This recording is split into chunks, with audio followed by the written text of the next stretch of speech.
ברוכים הבאים לערוץ טוב, אנחנו באתר, ביוטיוב וגם בטוויטר. יש לכם פה גם קישור לוואטסאפ שלנו, תוכלו לקבל את כל התכנים שלנו לפני כולם.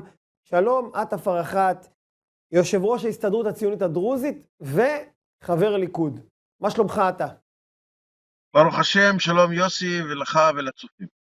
שלום שלום. תשמע, ברוך השם הרפורמה דוהרת קדימה, אבל יש איזושהי תחושה, תעשה לנו בסדר, של קצת שתיקה, קצת, לא, אתה יודע, כשיולי אדלשטיין בכלל לא מגיע להצבעה, זה בכלל עושה איזשהו כיף בטן. האם משהו קורה מתחת לפני השטח בליכוד? תראה יוסי, אני אגיד לך ככה וגם להגיד לכל המאזינים והצופים שלנו. עם ישראל היה לפני חודשיים וקצת בבחירות. הימין קיבל 64 מנדטים, ניצחון מובהק לכל הדעות. הניצחון הזה, יש בו מסר ברור גם לנבחרים שלנו וגם לכל מי שנושא באחריות, סליחה, יש לו סמכות ולא נושא באחריות, אני מדבר על הדיפ סטייט שקם לנו לאחרונה במדינת ישראל. המסר של המצביעים הוא זה שאנחנו צריכים להפסיק עם שליחת ידו של בית המשפט העליון לחקיקה, ושליחת ידו של בית המשפט העליון להחלטות האופרטיביות של ממשלת ישראל. לא יעלה על הדעת שישנם חבורה של אנשים שאני מכבד אותם, דרך אגב, גם אתה מכבד אותם, כולנו מכבדים אותם, אבל הם לא נבחרו, הם קיבלו 0 קולות בקלפי, והם ייקחו לעצמם סמכויות עם 0 אחריות. אם אין להם האחריות אצל מישהו אחר, שזה הכנסת והממשלה, והם ימשיכו בשלהם, הם יחליטו אם להקים בית סוהר או לא להקים בית סוהר פרטי, הם יחליטו אם לגרש את המסתננים או לא, הם יחליטו אם לפסול חוקי יסוד, שכל הדברים הללו בינם לבין המשפט זה דבר מקרי לחלוטין, כולם עניינים פוליטיים של מדיניות בלבד ושל החלטות ממשלה שהם צריכים להיות בהחלטתו ובהנהגתו ובאישורו של העם ולמען העם. כן.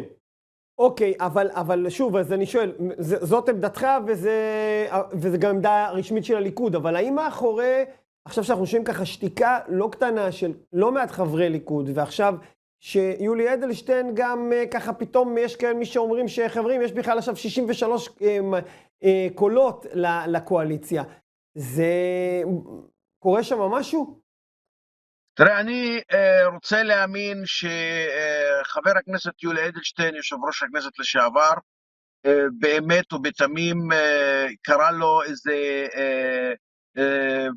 אירוע אישי או משהו כזה, ואני לא רוצה להאמין בזה שהוא בכלל יוצא נגד הרפורמה. אני לא מאמין שהוא יוצא נגד הרפורמה, כי מה שנקרא, הוא שומט את הקרקע מתחת לרגליו. ואני רוצה לקרוא לו מכאן, יולי היקר, אנחנו עם ישראל, אנחנו מצביעי הימין, המדינה והלאום נגנב על ידי חבורה של אנשים שהם מדרדרים אותו, ההחלטות שלהם הם לא ציוניות. אתה איש, יולי אדלשטיין, ירא שמיים, אתה היית אסיר ציון, באת לארץ ישראל כי חלמת על ציון, לא באת לארץ ישראל כי סתם באת לארץ אחרת, אלא האמנת בזה ואתה עדיין מאמין בזה. ואני רוצה לקרוא לו ולהגיד לו, יולי היקר, אני יודע שנפגעת, אני יודע שמקומך הוא בצמרת התנועה, אבל יש פה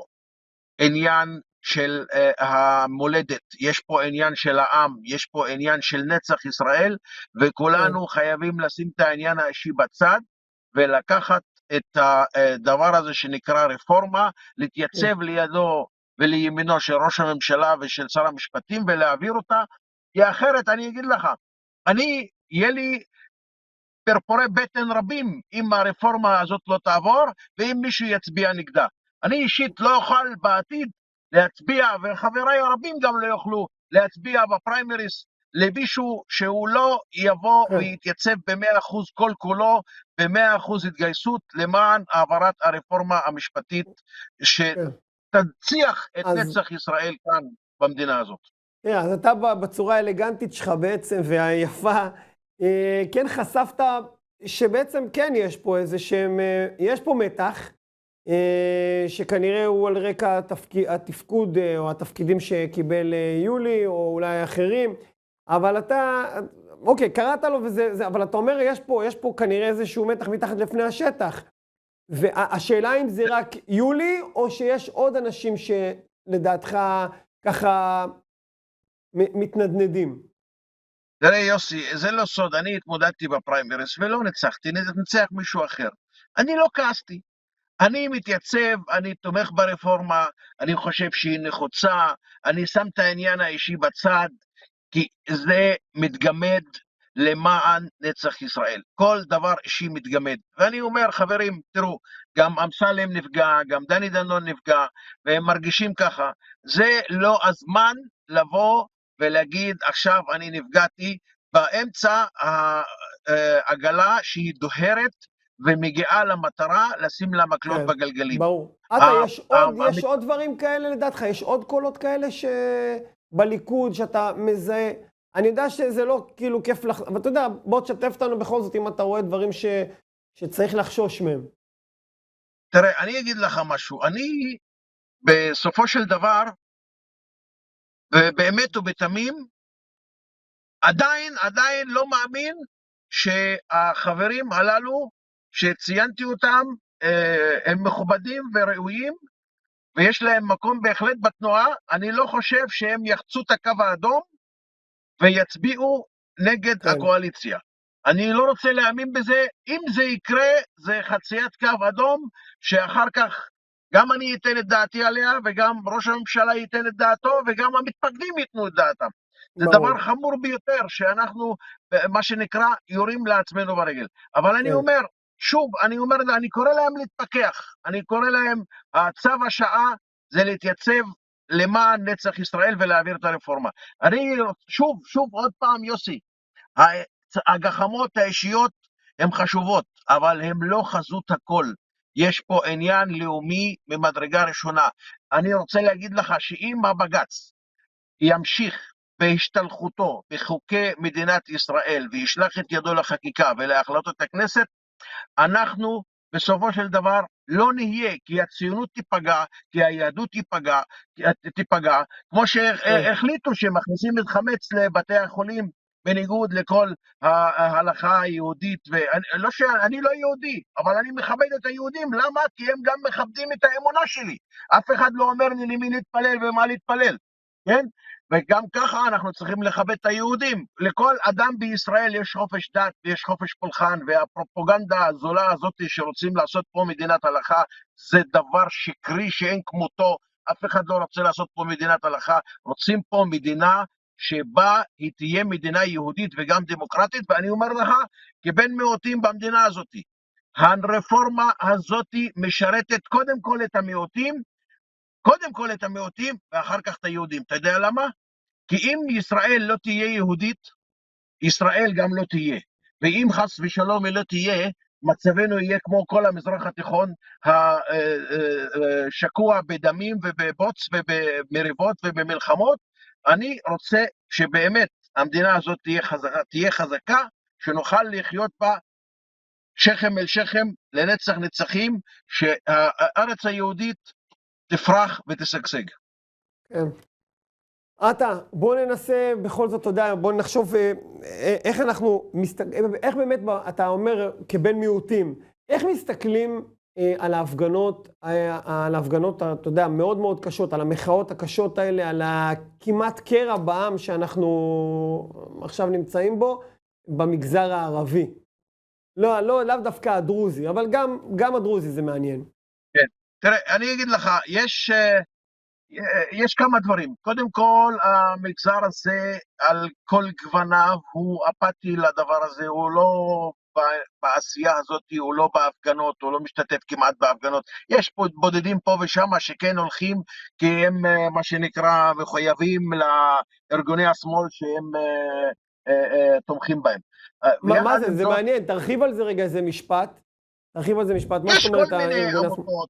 יש כל מיני עמותות של הקרן החדשה לכאורה, שהיא תומכת במגזר הערבי. במגזר הערבי, ומשמנת את האנשים שהם מלבים את הנושא הזה של הנדוס תודעה, מדינת כל לאומיה ואזרחיה. והם, מה שנקרא, הולכים להפגין עם הדבר הזה. עכשיו, בואו נחזור קצת לעניין של ההפגנות. ההפגנות הללו הם לא נועדו לתקוע את הרפורמה, הם נועדו קודם כל לערער על תוצאות הבחירות שהיו כאן במדינת ישראל.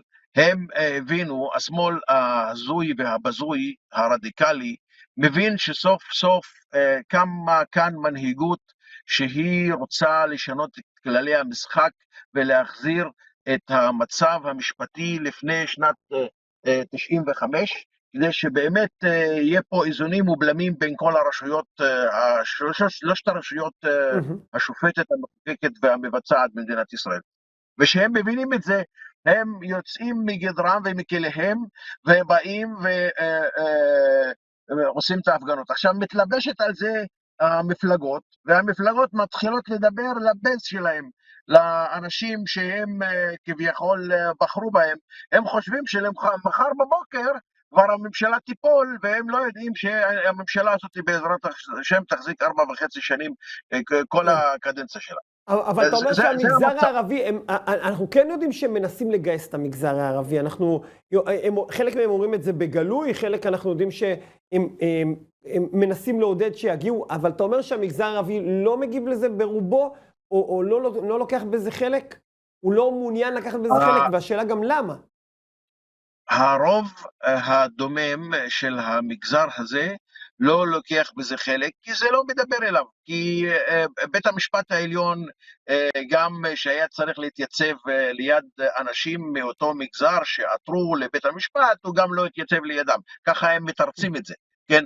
אבל אם זה כמו שאתה אומר, אבל אם זה כמו שאתה אומר, שבעצם חלק גדול מהמוטיבציה של ההפגנות הזה לערער את שלטון הימין, אז אולי לכאורה היה פה צריך גם להיות איזשהו רצון לחיבור. כן, אבל אתה יודע, אנשים במגזר הם מה שנקרא התבדלו בהתנהגות שלהם מהמדינה, והם מתנהגים כאילו הם דבר נפרד ולא נגזרת מכלל העם. וכשהם ככה, אז כל מה שקורה במדינה זה כבר לא מעניין אותם ולא מדבר אליהם ולא עושה להם מה שנקרא, ולא מתמרץ אותם לבוא ולהפגין עם השאר. זה המצב, אני לא יודע להגיד לך, אני מקווה שגם הם לא יצטרפו, שזה יישאר ככה, זה יותר טוב. תראה, בסופו של דבר אני אגיד לך יוסי, אנחנו חיים במדינת ישראל, ושחיים במדינת ישראל, אני רוצה לקום בבוקר, ובאמת מי שאני בחרתי כראש ממשלה, מי שאני בחרתי כחבר כנסת, מי שאני בחרתי כשר, אני רוצה באמת שיש לו, יש לו את האחריות, וגם שתהיה לו הסמכות לשנות את הדברים ולעשות את הדברים יותר טוב. לא יעלה על הדעת ששר במדינת ישראל יקבל החלטות, אבל מה, רגע אדוני השר, אני צריך לשאול את היועץ המשפטי או את היועצת המשפטית שתאשר לך. הם יועצים, הם לא צריכים לאשר כלום. כל עוד שהשר פועל במסגרת החוק, הם לא צריכים לאשר לו. הם לא צריכים להגיד לו, אני מאשר לך או לא מאשר לך. פה כבר הפאזה של האנשים השתנתה, והתחילו להגיד, רגע, אנחנו צריכים לשאול את היועצת המשפטית, את היועץ, אם הוא מאשר לנו.